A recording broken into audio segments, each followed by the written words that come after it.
This episode of the Old Dogs REI Network is brought to you by Mino Studio.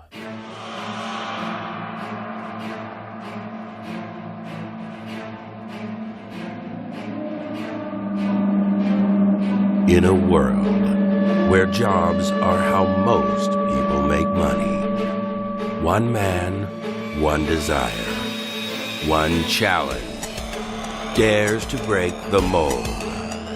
Welcome to the Old Dogs REI Network, where we don't work for money. Money works for us. Coming soon. Viewer discretion advised.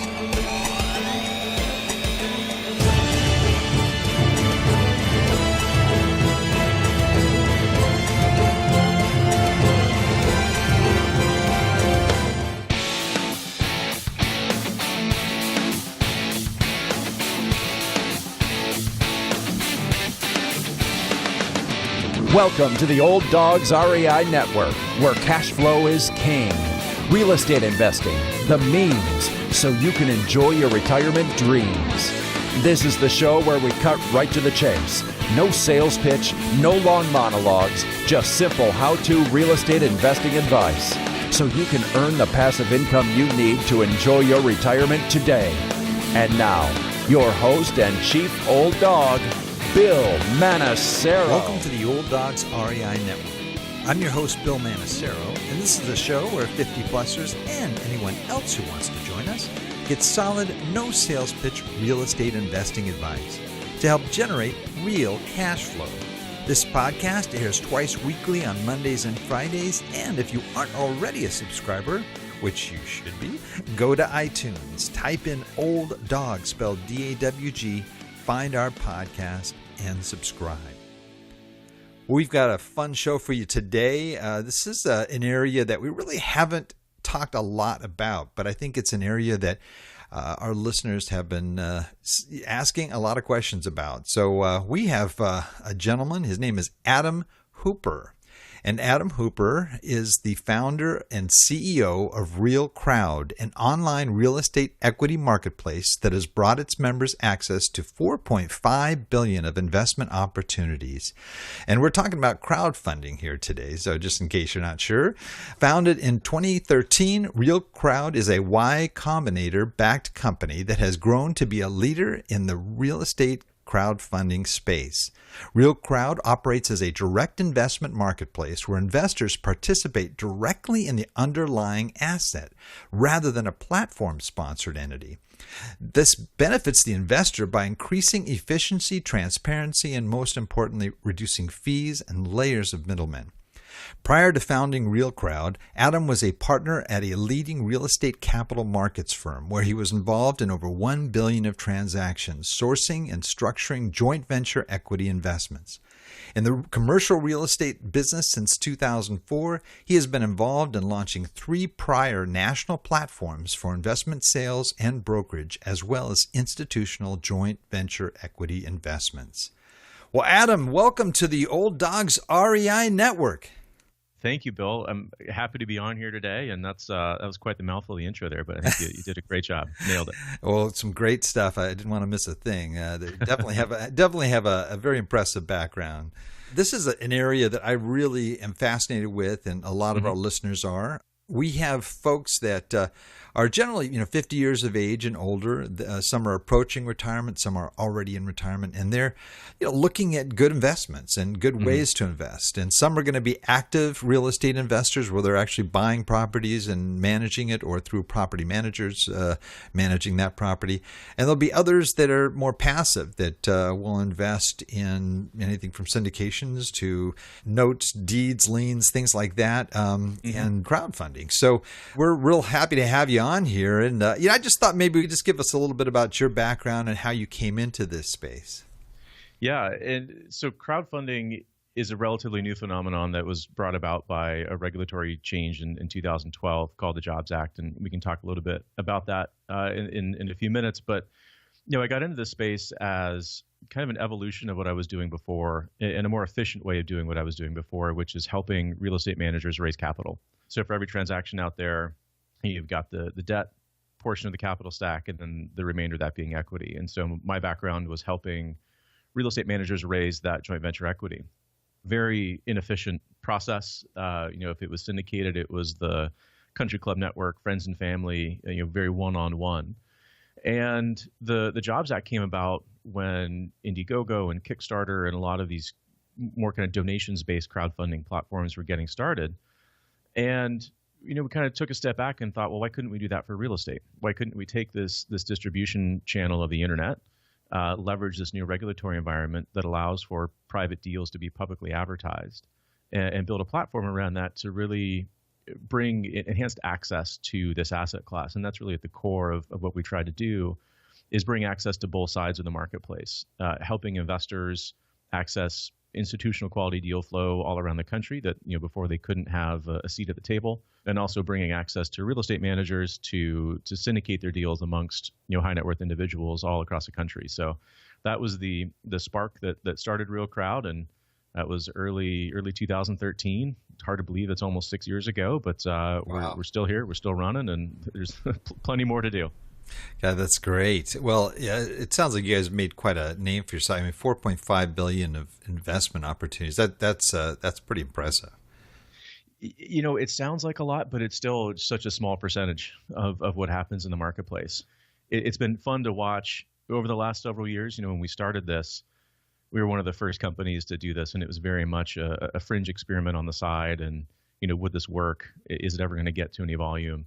And seeing that progression over the years to now, where this is a meaningful source of capital for a lot of real estate managers, and we've got investors that have got some pretty significant holdings diversified across those deals. It's been fun to watch the process, but as I said, there's still plenty of room to grow, and we're happy to be on the show today to help educate a few more folks and expose them to what we do.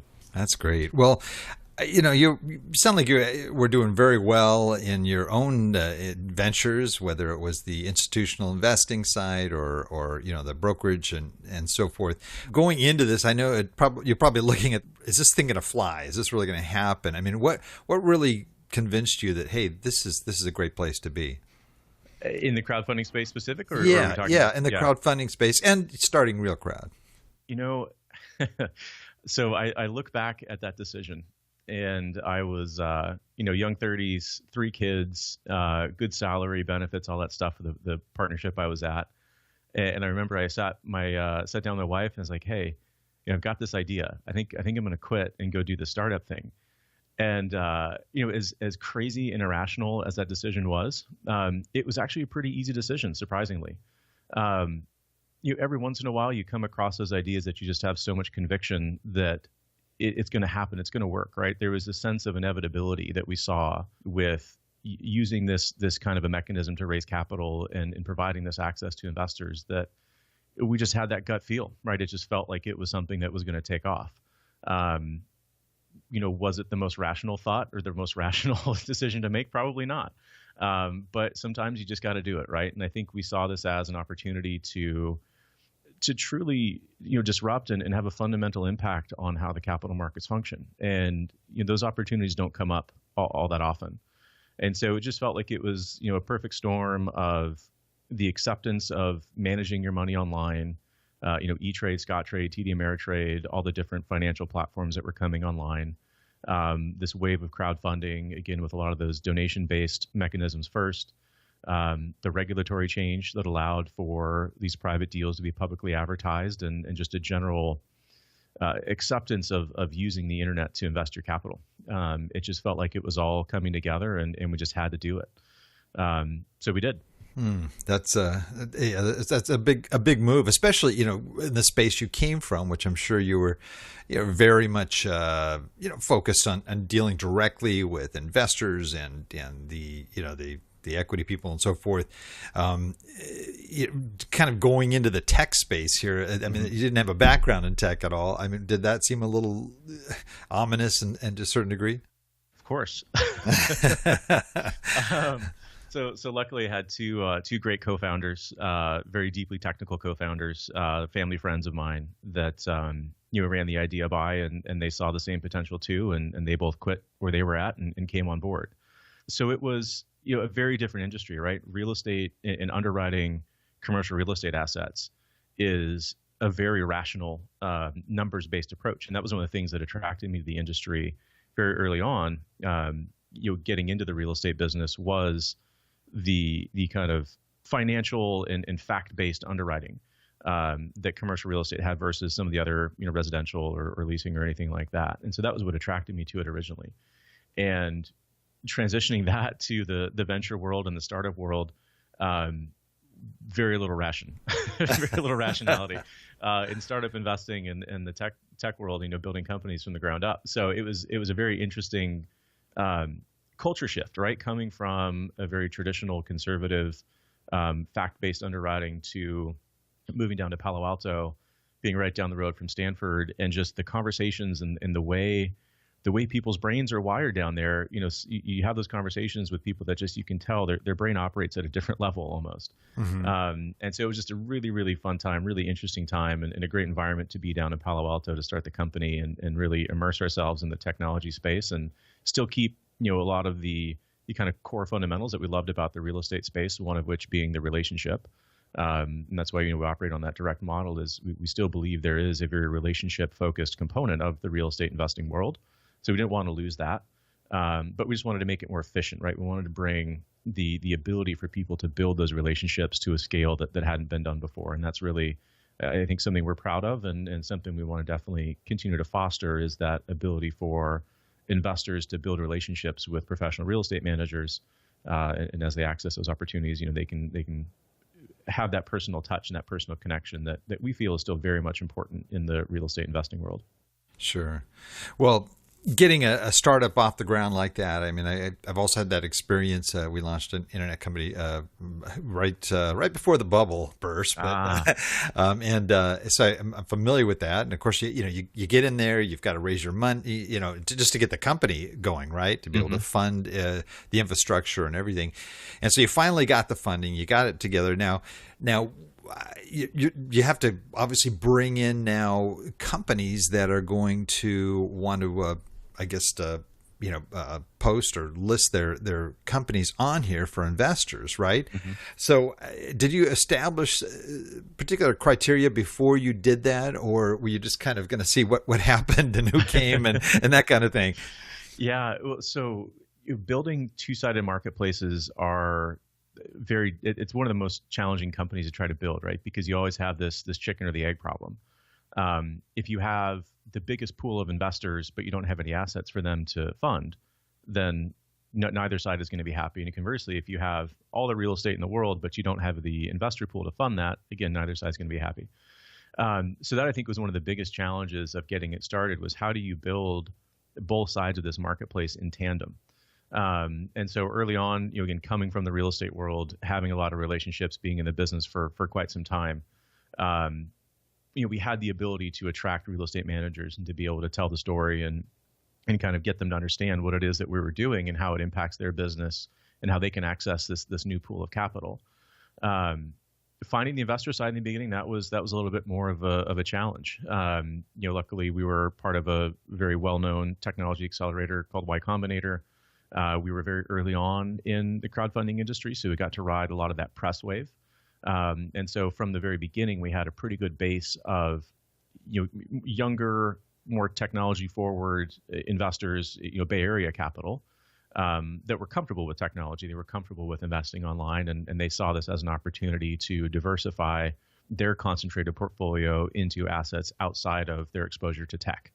And so it was I think we were in a good spot at a good place in time to be able to leverage the relationships that we had on the real estate side and also ride, again, a very early wave of this whole crowdfunding industry through press to build that awareness that helped us kind of see the investor side of the marketplace. And then from there, it's been in any way and every way to attract investors. And we've kept a lot of discipline on the real estate side.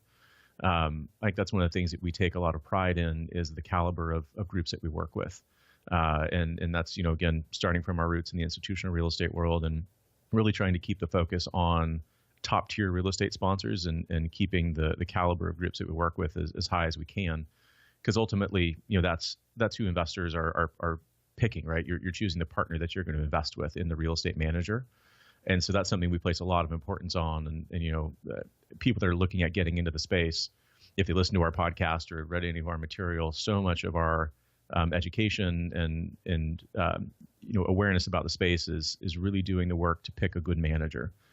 Make sure that you're investing with someone that you trust, that you have, you can build that relationship with, and that you feel will be a good steward for your capital. And so we've taken a lot of great pains, and we've turned away a lot of business to people that we don't think are necessarily meeting that caliber.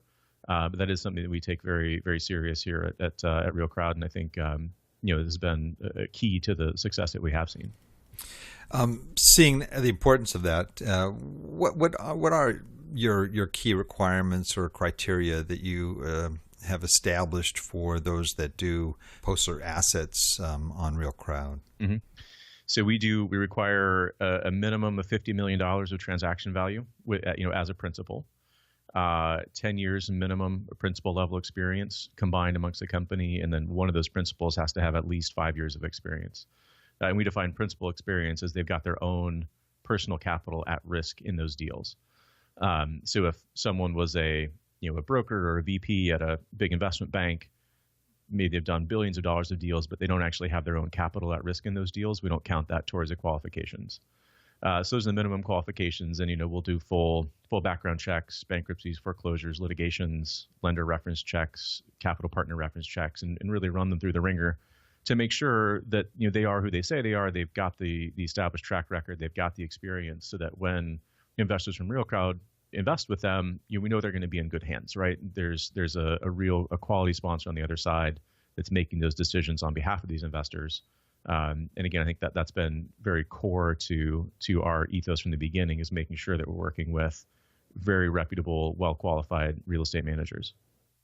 And is there a minimum asset size or project size that you require? We don't have a minimum project size. I think our average project size on the platform somewhere 25, 26 million total value. So most of the deals, if it's smaller than 7 or 8 million, a lot of times it doesn't really fit on the platform. So most of the deals we'll see will be kind of between 15 and 30 million. I think we've got a $70 million apartment complex on right now. We've had deals up to 150 million plus. So we don't really have a minimum size to list on the platform, but most of them work in that kind of sub-institutional space, right? Once you start doing deals that are 40, 50 million plus, you can do what I was doing before, right? You can access more institutional capital. And so there's a lot more money chasing those deals. Returns tend to be a little bit more thin at that because there is more capital chasing those. And so the space that we end up playing in is that, kind of sub-institutional size, bigger than what you'll see from your local mom and pop buyer, but sub-institutional size, which is, anywhere between maybe 5 to 7 million on the low end, 35, 40 million on the high end. Very inefficient part of the capital stack, which provides for more, opportunity by way of enhanced returns, versus outside of that range, you'll see typically a lot more capital coming in, which bids up prices and tends to kind of compress some of those returns. Now, are people coming to you after they already have an offering memorandum in place, or do they come to you very new and then actually do all the documents and so forth with the attorneys to establish that offering? Yeah, so we'll usually get involved once somebody has the asset in escrow. Okay. So once they're under contract, they're going through their due diligence, they're raising their capital offline, getting their debt capital structured in place. That's usually when we get involved, and so we'll kind of help them along concurrent with these other activities. That would be on an acquisition. We've also done a number of recaps, so maybe they already own the asset, or maybe they closed with it on their balance sheet, and they're looking to syndicate some capital that they've already closed the asset with. We'll do those. Again, much less of a time pressure in that case. And then the third thing that we do are funds. So those are commingled real estate funds, anywhere from $25 million to $250 million. And they'll raise capital over the period of 12 to 18 months, and then deploy that, over the period of maybe 3 to 4 years. And then it'll be either an evergreen or a closed-end fund, where you're having access to the entire pool of assets in that fund versus just a deal-by-deal, specific asset capital raise. Do you take projects where the person, let's say maybe they just need to plow, 5-10 million into, rehabbing the property or doing a total repositioning. Would that be something that you guys would accept? Yeah. So most of that, again, we get involved on we would call it kind of like a value add opportunity, right? So a lot of the deals that we do, we've seen a lot of value add multifamily. Usually on those, though, we're getting involved on the initial acquisition where they're gonna acquire it. They've got an improvement plan and they're gonna rehab the units. They usually capitalize that all up front. Occasionally we'll see a deal. I know we did a big office portfolio where they owned three office assets. It was like $125 million portfolio, and yeah, they were raising additional capital to go in, do some re-tenanting, renovate, and that was additional capital for an asset that they already owned. So we see all different types of strategies, everything from single tenant net lease core assets all the way up to ground up development. Do you pretty much run the gambit of commercial asset classes? We do. So we don't do any single family resi and we don't do any land. But outside of that, office, industrial, some retail, again, a lot of multifamily, and funds, the kind of the main food groups there. Do you do, developments like a single family community or something of that nature? We haven't done it in any single family. Mm-hmm. We've done a number of developments, most recently some storage, some industrial, some multifamily developments. Developments are a little bit more challenging for our investor base because of the lack of cash flow. Mm-hmm. You're going to have a much higher return at the end typically, but you're not going to have that cash flow throughout the development process. And I will say most of the investors that are using platforms like ours are looking for yield, right? There's not a lot of places that you can get yield in the market right now. And so they're looking to real estate as a way to fill that need for current cash, which makes developments a little bit of a more challenging fit for what people are looking for. But again, it really all just depends on what they're looking to do with their capital. Sure. There's one of the things we're experiencing. We're in the multifamily space, myself and a lot of people that I work with.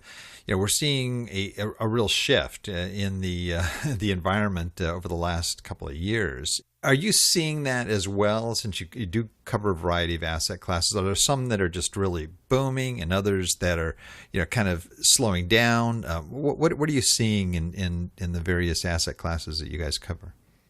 That's a big question. That's why we ask. Yeah, the good stuff here. We've done deals, I think, in 38 or 39 different states. So we see a lot of different product type in a lot of different markets. Multifamily space has been the most active that we've seen. We'd love to see more industrial. I think generally people are a bit leery of retail right now. And if there's room in the show notes, we did a great podcast episode with Eric Homan about the state of retail. Don't necessarily need to be as fearful as some of the doom and gloom headlines would lead you to believe if you're buying the right kind of product. Multifamily space, I think we've seen the bifurcation between Class A new product and Class B minus C. A lot more opportunity in the Class B than there's in the Class A, right? Rents are in most markets pretty peaky, and to develop new product, you have to be so high on the rent spectrum that there's not much more room to grow. I think there's more downside potential necessarily than what you might see than upside if you're talking about new construction Class A product. So a lot of the activity we've been seeing has been repositioning of maybe slightly older vintage product, where you can get in. It's been mismanaged. Maybe it hasn't had the capital reinvested in it that it needs. And so the opportunity to go in, acquire deals at a attractive cash flow going in, and then be able to add the value and see some increase in that cash flow. From a strategy perspective, I think that makes a lot of sense right now, and we do see a bunch of that on the platform. Again, it varies by market, right? We're in Portland. There's a lot of opportunities on the market right now. New supply pipeline is looking a bit thin, so I think Portland has got some interesting dynamics. And then you look at Seattle, pricing is pretty hot. San Francisco pricing is pretty hot, and then you get maybe to some of the more secondary, tertiary markets, and that's where there's not as much institutional capital chasing those deals yet. And so that's where you can find some opportunities. And I think that's, again, reflective in a lot of the product that we see on the platform. And with your investors, everyone knows that there's going to be some sort of correction that's going to happen sometime. Mm-hmm. It's just a matter of when. And are you seeing investors gravitating towards certain types of deals because of that? Anticipating that there's going to be a correction. There may be it may impact the equity. It could impact rents overall. Anything that seems apparent to you in that investing?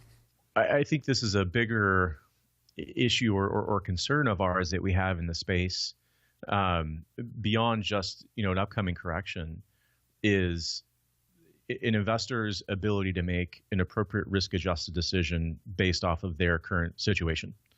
So what I mean by that, there are some deals that are just inherently bad, and you should stay away from those at all costs. But other deals are right, or they're better for some people than they are for others. And so that's one of the things that we're really working on with the education and a lot of the materials and content that we produce, is helping people understand, what is the right risk allocation model for themselves, and how should they look at the risk that they're taking when they invest in these deals, rather than just purely looking at a return number as their decision factor. So I don't know if that specifically answers your question. I don't know that we've seen a marked shift in behavior, trying to protect against an upcoming event. Generally, real estate should be looked at on a longer term horizon, unless you're looking at a very quick value add, rehab and get out in the next couple of years kind of an opportunity. With that comes an enhanced risk profile, should hopefully be rewarded for that additional risk you're taking. But if you're capitalizing projects responsibly and you're working with a sponsor that's well capitalized with a more conservative business plan, whether that correction happens in 2020, 2024, if the deals are structured correctly and they're not over-levered and you have a prudent manager, when that cycle happens, you should be able to weather that, right? I think when we get some concerns is when we start seeing projects that are getting hyper levered, 80, 85, 90% in some cases. That's, reminiscent of what we saw in the last run up before the 08 crash. And I think that's when we'll start to see some more concern and hopefully some investor pullback, but we haven't seen that yet. So I think, maintaining conservative underwriting, maintaining conservative debt levels should hopefully position a lot of these assets where you can ride that out. Is now the best time to start a spec office development? Maybe we're getting a little late in the cycle for that. But if you're keeping it to more fundamental real estate, people always need a place to live. If you're acquiring assets at an attractive basis compared to replacement cost, those are some of the things that I think investors are starting to pay attention to and looking at some overall market trends in terms of where they choose to invest their dollars. One of the things that we're seeing just with other investors is that it seems to be a shift in a certain degree to longer term holds too. Mm-hmm. People aren't doing the typical 3 to 5 year, exit strategy that they were doing a few years back. Do you have any long term hold type of assets on your platform? We do, and I hope to have more.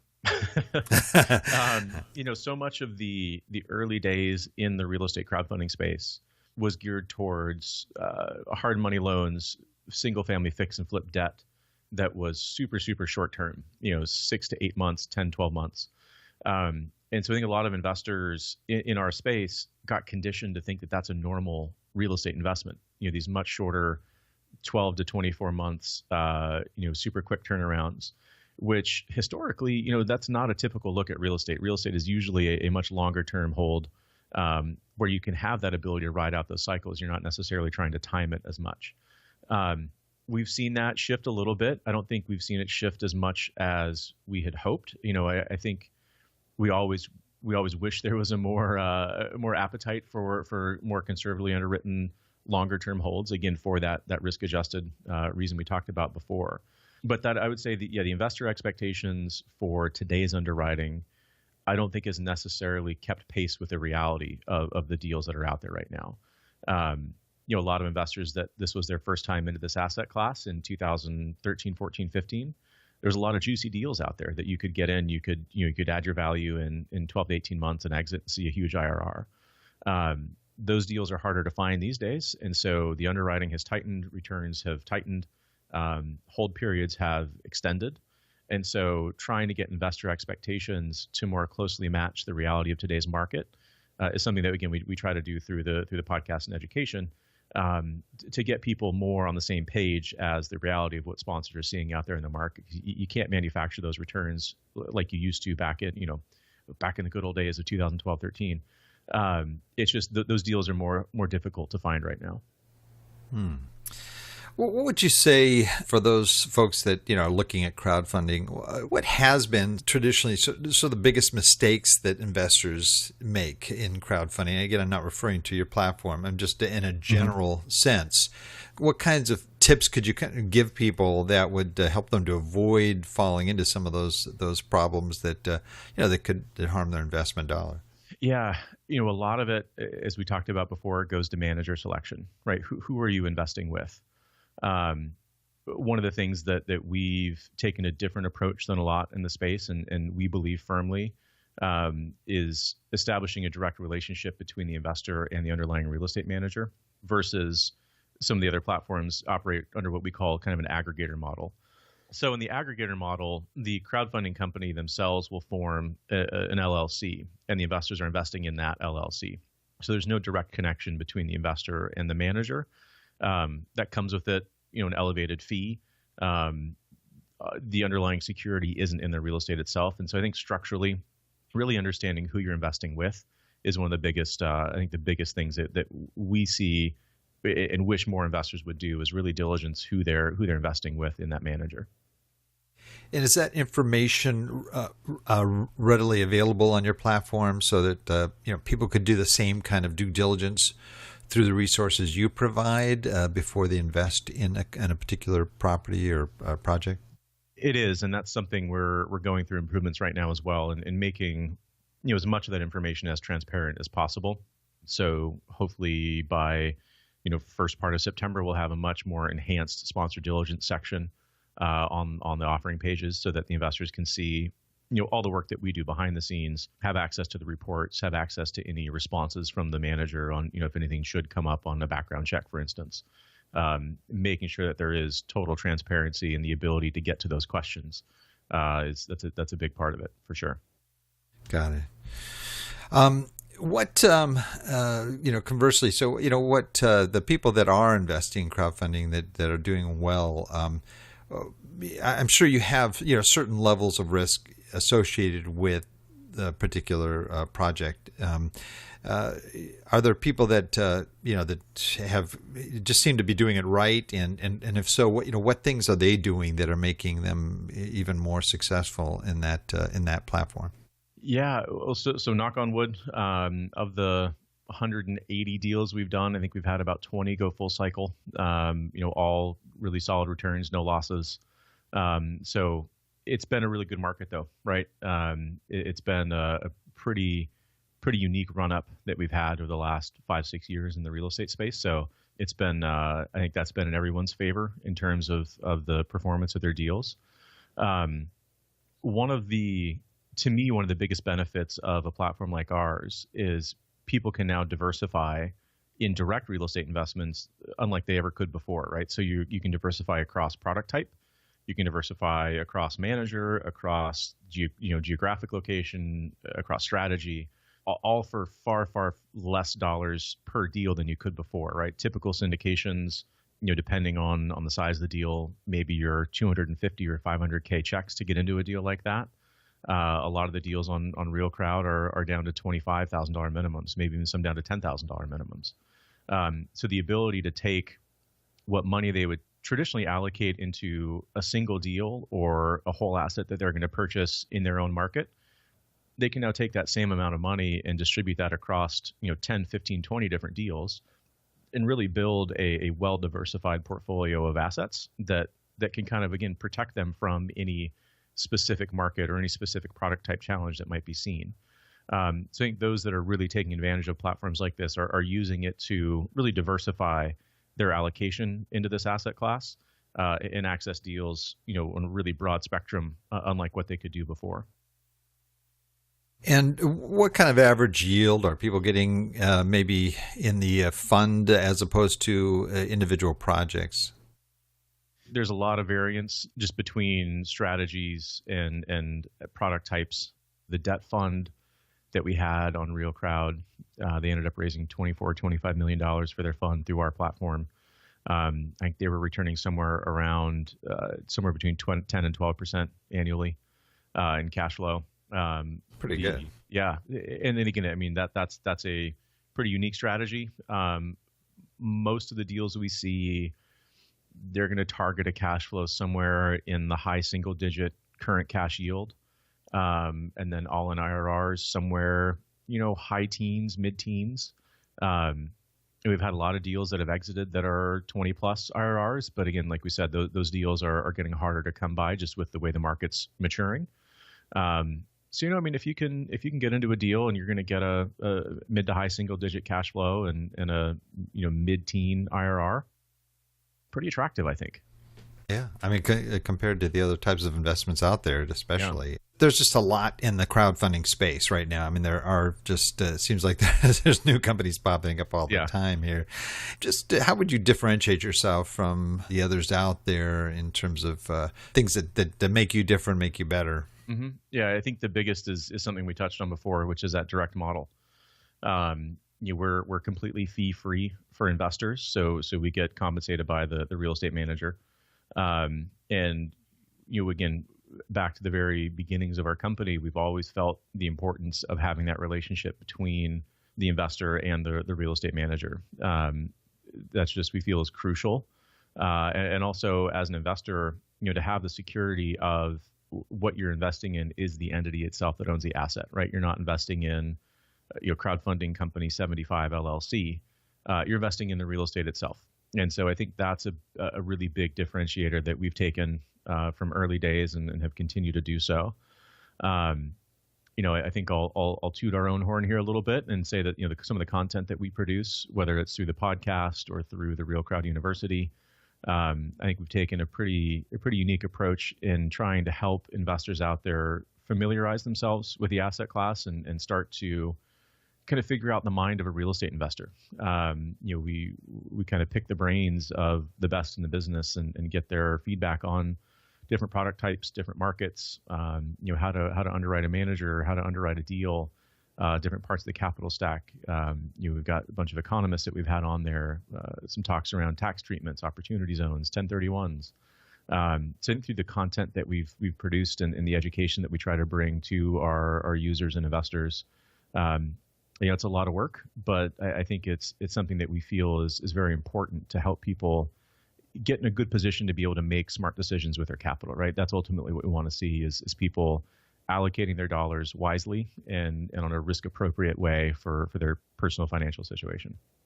Now, do you ever have projects that don't reach their goal? That maybe they got a $20 million raise and they're only able to get 18 or something. We do have those. So we're not a full replacement for the capital, for the LP equity, right? So if you've got a $20 million deal, maybe they'll get a $13 million loan and there's $7 million of equity that needs to be raised. Typically that manager is only going to raise maybe 20 to 40% of that equity through RealCrowd. And the rest is going to come from their existing capital sources, friends and family, offline capital, smaller, institutional family office type of groups, or their own balance sheet. And so we don't, they're not relying on a specific amount of capital from RealCrowd to close the deal. The deal is going to close regardless. They're coming to us to basically augment what they're doing on the capital raise side. So I think of maybe 180 deals we've done, maybe less than 5 have not closed for one reason or another. So it's a pretty high close rate for deals that are on the platform. They're going to go through and they're using RealCrowd again to meet a new pool of investors. They're not necessarily relying on that capital to get the deal done. Gotcha. Well, our audience, as I mentioned, are those folks 50 plus in age, either approaching retirement or in retirement. Mm-hmm. And there's a lot of different reasons why they would invest. And just from that standpoint, these are people that may not have a lot of experience in this space or even in real estate investing in general. What advice would you give to somebody like that that's looking at crowdfunding and considering this as a means to either supplement their retirement or at least get a good return on their nest egg it's going to support them through their lives there? What advice would you have for those folks? Just get started. I think so. There's a lot of misnomers or misunderstanding, I guess, when it comes to the crowdfunding industry. What we do is exactly how capital has been raised for decades. It's just we're doing it online now versus the guy you play golf with calling you up and saying, "Hey, I got a deal." So there's nothing to be afraid of when it comes to this. Again, I'm speaking for RealCrowd. There's been other platforms out there that have done some different structures or maybe some more kind of off the wall strategies or whatever that are a little bit non-traditional, I guess we'll put it that way. I'm trying being politically correct here. But if you're investing in other LPs right now, I think that would be one of the biggest decisions. Are you in a position where you want to buy a whole asset by yourself and be responsible for the management and the operations that come along with that? Or are you interested in partnering with a professional real estate manager that's all they do day in, day out is manage real estate? If the potential of investing as a limited partner, as a passive investor in these deals is interesting, then I think it's a space that your listeners should take a look at. With that obviously comes educating yourself on typical deal structures, on some of the different markets of how to look at a manager. If you've never partnered with a third-party real estate manager before, what are some of the questions you should ask when you have those conversations, and what are some of those things that you should look for? The track record, their team, their staff, their backgrounds, their bios. But all in all, real estate, I think most people have an understanding that real estate is a good thing, and they want to have some of their money at work in this asset class. They just don't necessarily know how to do it, or historically they've been limited to liquid equities, REITs. That's one of the things that we're trying to change, right? Is again, giving people access to direct real estate investments across the country to be able to build that diversified portfolio. And so from that sense, if listeners are interested in taking an LP position in some of these deals, absolutely. I would suggest they take a look at the crowdfunding space, but don't think that comes without having to do a little bit of work, right? Reviewing managers, reading PPMs, getting comfortable with the strategy and the assets. That's a big part of it. And never put full faith in anything you read on the internet. Do your research, do your background checks, and do educate yourself on what you're investing in. And I think it's a pretty good opportunity for folks that are looking to augment the historic access to bonds and equities. That's great. Well, RealCrowd has just done amazing and is growing and is healthy and a lot of good stuff happening there. Where do you see your company going in the next 5, 10, 20 years? Again, another big question. You're asking the hard-hitting questions here. For us, again, a lot of it's helping people make smarter decisions with their money. So we've got a platform that we're about to launch that will absolutely help with that. We've got some products that we're going to look in the advisory space to can help people understand on a risk-adjusted basis what are the right deals for them, right? As we talked before, some deals are inherently bad. Other deals are just better for other people given their financial situation. So that's going to be a big focus of ours going forward, is how to help people make good or better risk-adjusted decisions for their allocation into this asset class. And from there, I think we'll just continue to grow and hopefully have more great managers on the platform and work with more great investors and see where it takes us. That's great. Well, thank you. I appreciate that update there. And we are kind of running at the end of our show here. It's a shame because I have too many other questions here, but I may have to catch it in another show. How's that? Happy to do that. This is where we have what we call our wrap it up session, where I ask you a series of quick questions and you can provide your personal expertise and experience to share resources that will be of value to our members. If you are ready, we can go ahead and wrap it up. Let's do it. Favorite real estate book? So this one's a mouthful. It was written under a pen name by a guy named Paul Caseberg, who we've had on our podcast quite a bit. Very, very intelligent guy, and just decided one day he was going to write a book on real estate investing. So if you go to Amazon and search for Investing in Real Estate Private Equity, an Insider's Guide to Real Estate Partnerships, Funds, and Joint Ventures. Whoa. It's a long one. It's okay. The link will be on our show notes, so they don't have to worry about writing all that down. Perfect. I think his pen name on that one was Sean Cook. But that's, we've actually based a lot of our podcast off of content that he's put there. So very, very good book in terms of the fundamentals of investing as an LP. Couldn't recommend that book enough. That's great. First time I heard that one, so Yep. that's one I'll have to take a look at. Good. Favorite business book? Years and years and years ago, the E-Myth, I think, was one of those books by Michael Gerber. Michael Gerber. Yeah, it's just I think one of the two biggest takeaways from me in that book, working on your business versus working in your business. I think that's a trap that entrepreneurs get stuck in. It's very hard to pull yourself out of working in your business to work on your business. I think that was one of the big takeaways.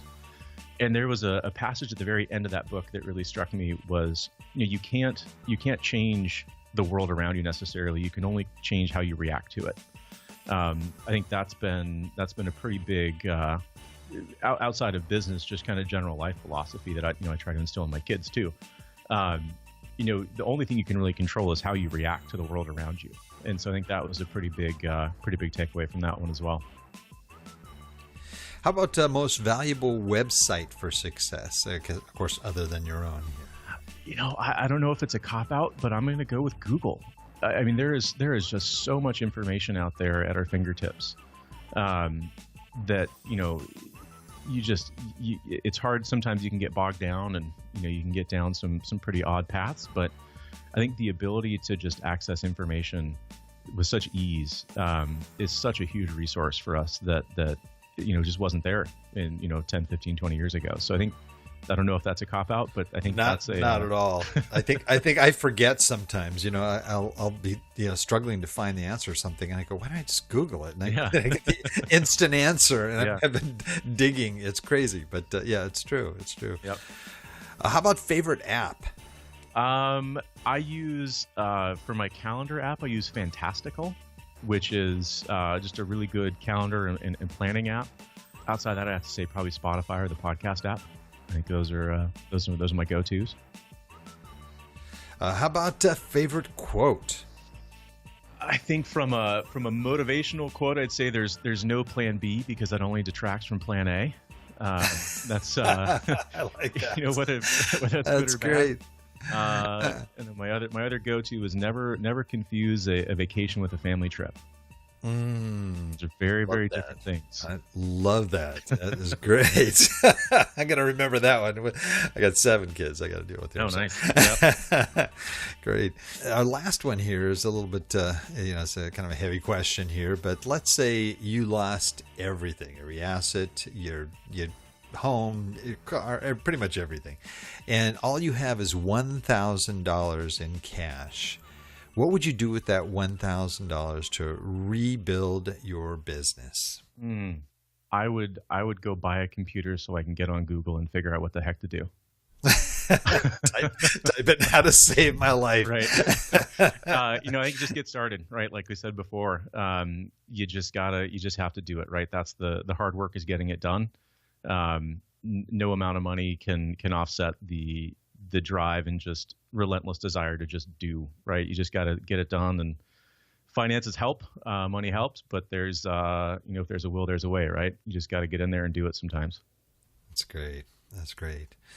Well, I one of the things that we talked about offline, I thought was really interesting too, is that, with the folks that invest with you, you also have an educational component. Not only do you have your podcast, which we'll have a link to in our show notes here, but also you have something called RealCrowd University. Could you kind of elaborate a little bit on that and what that is? Is it a free, university? Is it something anybody can access? Yeah, so absolutely, 100% free. It's a 6-week course, and it really came from we had so much content that we were producing with different ebooks and blog posts and articles and the podcast.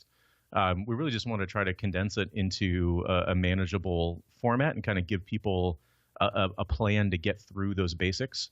So it's RealCrowdUniversity.com. You can go and sign up and get access to the kind of the best of the content that we've put out there. Totally free 6-week course. You'll get a series of emails from us that has we even got some homework in there to really help kind of drill in some of those points that we discuss both in the podcast and through some of other content out there. Great. Well, how can people find out? I'm sure there's a lot of people listening here that want to find out more about RealCrowd and probably ask questions and that kind of thing. What's the best way for folks to reach you? You can go to just realcrowd.com, or if you want to send me an email, it's ahooper@realcrowd.com, AHOOPER@realcrowd.com. Wow, that's great. Yep. Well, thanks for sharing that. For sure. Well, we have come to the end of our interview here, and we have a tradition as the old dogs that we are here. All of our guests get to close us out with their best old hound dog howl. Okay, so this is, I hope you were warned about this in advance. I was, and I'm going to do you one better. I'm going to throw it in a curveball here. So I told my kids that I was going to be on the podcast, and we had to do the howl, and they wanted to do it so bad that I recorded them. And if it's okay, I'm going to play my daughter's howling for you if that works. Usually it's got to be the guest, but I think we'll make an exception because it's so unique. Okay. Okay, here we go. Ready? We'll get it started. 3, 2, 1.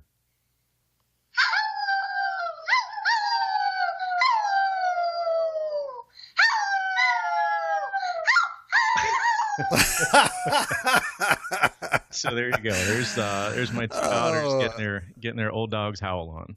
Gotta love it. That was great. Oh my goodness.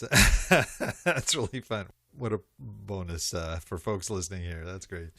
Well, Adam, this has been really fantastic. I thank you. You've given a lot of great information. I think for those that were really not sure what crowdfunding is and how it works, I thought you did some great informational foundational stuff there too. So thank you for that. Yeah, good. I'm again glad we could get on the show today, and thank you so much for your time. And like we said, anybody has any questions, feel free to reach out, check out the Real Crowd University, and hopefully we'll get to talk to you here in the future. Oh, fantastic. Well, I thank you, Adam. I also want to thank all our old dog listeners out there for joining us today. I know there's a lot of other things you could be doing right now, but the fact that you've taken the time to join us means a lot, and we greatly appreciate it. Please note, as I mentioned earlier, everything we talked about today and all the links and resources that we addressed, as well as a link to RealCrowd, that will all be listed in our show notes, which are at olddogsreinetwork.com/blog. And you're going to look for the episode with Adam Hopper. That is the show for today. Remember, cash flow is king and real estate investing the means. Until next time, keep moving forward. And may God bless. Thank you very much for visiting the Old Dogs REI Network. We would greatly appreciate if you would stop by iTunes and let us know what you think of the show. We would love if you could subscribe to the podcast, give us a 5-star rating, and write a review. The more ratings and reviews we receive, the more visible the podcast will be to others. Thank you.